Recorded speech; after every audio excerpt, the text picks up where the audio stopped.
Olá! Hoje nós vamos estudar os capítulos 25 a 27 do livro de Jeremias. Versículo 1 do capítulo 25.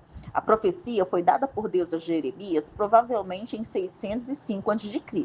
Jeoaquim reinou em 609 a 598 a.C. e Nabucodonosor reinou entre 605 a 562 a.C. Versículos 2 a 7. Jeremias tinha ministrado em Judá por 23 anos. Foram 17 anos sob o reinado de Josias, 3 meses sob o Jeoacás e 6 anos sob o reinado de Joaquim. O início do ministério de Jeremias foi em 627 a.C. Jeremias não foi o único profeta enviado por Deus nesse período. O Senhor enviou os profetas Urias, Sofonias e Abacuque. Jeremias predisse os 70 anos de cativeiro com cerca de 20 anos de antecedência. A mensagem profética consistente dos profetas era de arrependimento da idolatria para que o povo pudesse ter um relacionamento correto com Deus. Mas Jeremias concluiu que o povo não o escutou. Versículos 8 e 9. A expressão todas as gerações do norte, todas as tribos do norte, indicava os aliados da Babilônia ou as muitas nações e tribos dentro do Império Babilônico. Nabucodonosor é chamado de meu servo por 3 vezes em Jeremias, assim como o rei Ciro da Pérsia foi chamado de servo ou pastor de Deus em Isaías. A palavra servo aqui não foi usada no sentido de adorador, mas de vassalo. Ambos foram chamados por Deus, tanto Ciro como Nabucodonosor, foram chamados por Deus como instrumentos de seu plano para destruir totalmente Judá e as nações vizinhas. Versículo 11. Aqui temos a primeira afirmação específica a respeito da duração do exílio. Esse período provavelmente começou no 4º ano de Jeoaquim, quando Jerusalém foi tomada e os tesouros do templo levados embora, e termina com o decreto de Ciro, que permitiu que os judeus retornassem para Jerusalém, tendo durado de 605 até 535 a.C. O número exato dos anos sabáticos é de 490 anos, o período que compreende o tempo de Saul até o cativeiro babilônico. Essa foi uma retribuição pela violação da lei do sábado e do descanso da terra. Versículos 12 a 14. Jeremias profetiza que Deus iria retribuir a Babilônia por seu pecado e crueldade. No final de 70 anos, Deus castigaria o rei da Babilônia e esta nação, não por executar sua vontade, mas por seus próprios pecados. Essa previsão foi cumprida, em parte, quando a Babilônia foi derrotada pelos medos e persas, sob a liderança de Ciro, em 539 a.C. Versículos 15 e 16. O copo de vinho do furor é uma figura bíblica comum que indica a ira de Deus. O profeta não levou fisicamente o copo a todas as nações, mas todas as nações experimentariam o copo nas tragédias do futuro. Versículos 17 a 26. Todas as nações listadas nos capítulos 46 a 51 de Jeremias, exceto Damasco, são incluídas nesta seção. Judá encabeça a lista e então vem Faraó do Egito, talvez porque ele instigou a aliança de Judá contra a Babilônia. A lista vai do sul para o norte. Versículos 27 a 29. Deus ordenou que todas estas nações bebessem do copo do vinho do seu furor. Se não quisessem, elas seriam forçadas a bebê-lo, pois se Judá tinha de ser punida por seus pecados, então todas as nações que haviam pecado com ela e cujos deuses fizeram-na constantemente afastar-se de Deus, também seriam punidas. Versículos 30 a 33. Deus é visto como um leão rugindo, e isso sinaliza a voz do Senhor trovejando das alturas, pois a voz de Deus vai chegar até os confins da terra. O Senhor também é retratado como pisando uvas no lagar, como se o povo fossem as uvas pisadas, pois a espada do Senhor vai tocar todos os ímpios. O Senhor também é visto como uma grande tempestade, pois a ira de Deus vai quebrar e punir como uma tempestade súbita e destrutiva. Haverá tanta matança que ninguém será deixado para enterrar os mortos. Nação após nação sucumbirá frente ao avanço da Babilônia. Versículos 34 a 38. Jeremias passa a descrever o iminente desastre das nações. Elas cairão como um jarro precioso. As nações serão quebrantadas por aquele que é Senhor sobre toda a terra. Sem nenhum refúgio, os pastores, ou seja, os líderes, só podem lamentar a forma como o rebanho, ou seja, seus países, são devastados por causa do furor da ira do Senhor. Agora nós vamos estudar o capítulo 26, versículos 1 a 2 do capítulo 26. A data desse evento é fixada como no princípio do reinado de Jeoaquim, em 609 a.C. Esse evento é cronologicamente anterior ao capítulo 25, que é o ano quarto de Jeoaquim. O rei de Josias havia morrido nesse ano e Jeoacás reinou por 3 meses. Jeremias deveria ir ao átrio exterior do templo, lugar onde o povo podia se reunir, e era o maior espaço no templo para um ajuntamento público. Nenhuma parte da revelação de Deus deveria ser omitida, nem mesmo uma palavra. Versículo 3. O arrependimento que livra as nações deve começar com os indivíduos que Deus chama, cada um para se converter da maldade das suas ações. Versículos 4 a 6. Enviar profetas era um ato gracioso da parte de Deus. A falha indicada em não obedecer, em não dar ouvidos à mensagem, significava uma rejeição da graça. Fazer que o templo seja como Siló significa que ele seria destruído, como foi o tabernáculo de Moisés em Siló, por meio da invasão dos filisteus. Versículos 7 a 9. Os sacerdotes, os profetas e todo o povo ouviram o discurso de Jeremias até o final, mas em seguida sua fúria reprimida foi liberada e eles pegaram nele e disseram: certamente morrerás. Eles imaginavam que Jeremias tivesse proferido uma blasfêmia.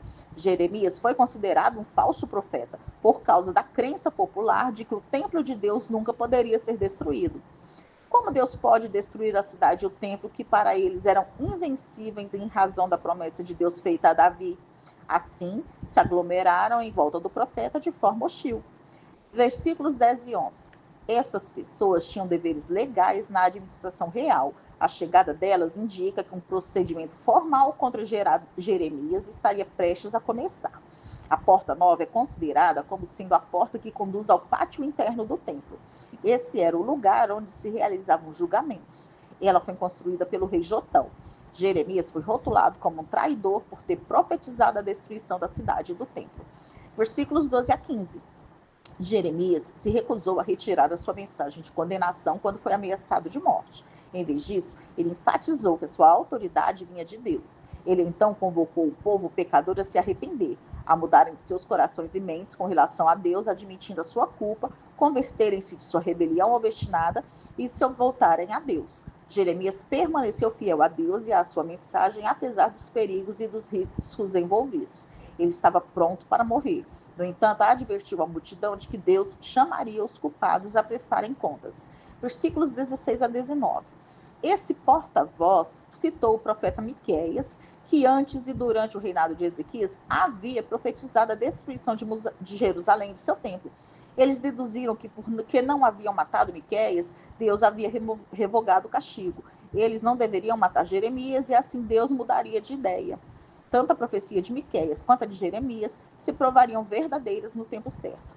Versículos 20 a 23. Urias, como Miqueias e Jeremias, já havia advertido a respeito da destruição de Jerusalém, falando nos dias de Jeoaquim, apenas um pouco antes dessa advertência de Jeremias. Urias foi tirado do Egito pelo rei Jeoaquim de Judá. Sendo Judá uma nação vassala do Egito, Jeoaquim tinha direitos de extradição de acordo com os tratados internacionais. Urias foi executado. A decisão sobre Jeremias poderia ter sido outra, uma vez que havia precedente tanto de morte quanto de poupar a vida. Versículo 24. Aicão, filho de Safã, defendeu Jeremias. Safã foi o escriba da reforma do rei Josias. Gemalias, outro filho de Safã, argumentou que o rei Jeoaquim não devia queimar o rolo de Jeremias. Isso é mais à frente. E um terceiro filho de Safã, Gedalias, foi designado governador de Judá após a queda de Jerusalém. Agora nós vamos estudar o capítulo 27. Versículos 1 a 3 do capítulo 27. O princípio do reinado de Zedequias foi 594 a.C. Nabucodonosor da Babilônia tinha acabado de subjugar uma rebelião de algumas de suas tropas. Notícias dessa revolta palaciana podem ter alimentado falsas esperanças, especialmente em Judá. Jeremias recebeu ordens de Deus para fazer umas cangas para si mesmo. As cangas ou jugos na Palestina consistiam de uma viga de madeira sobre os ombros de bois, com pinos paralelos saindo da viga em ambos os lados do pescoço do boi e amarrados com tiras de couro por baixo do pescoço. Versículos 3 e 4. Jeremias fez um jugo separado para cada rei das 5 nações mencionadas, aparentemente dando uma mensagem apropriada para cada embaixador. A enumeração das nações do sul para o norte parece indicar que elas foram incitadas pelo faraó Pissamético II, do Egito, a se rebelarem quando parecia que a Babilônia estava passando por problemas internos e alguns embaixadores dessas nações estavam em Judá para fazer aliança. Versículos 5 a 7. A rebelião era inútil, pois Deus já tinha designado a Babilônia para executar juízo sobre essas nações em seu nome. A Nabucodonosor, a seu filho e a seu neto, foi dado poder sobre todas as nações mencionadas. Seu domínio durou 3 gerações, incluindo os reis Nabucodonosor, Evil-Merodach e Belsazar. Deus estabelece potências e também determina sua duração. O exílio não se encerraria rapidamente, como alguns falsos profetas tinham prometido.